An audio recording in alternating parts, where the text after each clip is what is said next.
Феодосия Ивановна живет в поселке Каменоломни. В ее жизни была война и долгий добросовестный труд. Поздравить долгожительницу от имени президента Российской Федерации, губернатора Ростовской области и главы Октябрьского района пришли сотрудники социальной службы и ЗАГСа. Вся страна знает, что у вас юбилей.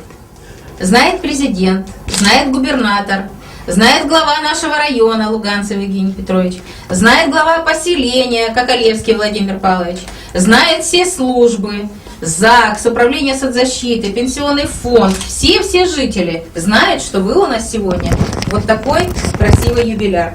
Главное богатство пожилых людей – это опыт, знания и мудрость. Феодосия Ивановна родилась в 1923 году. Ей было всего 18 лет, когда началась война. В это время она работала в типографии. Война началась, а никаких известий не было. Ничего ж не объявляли. И мы всю ночь бегали все на почту, ждали вот это сообщение. Его ж долго не было.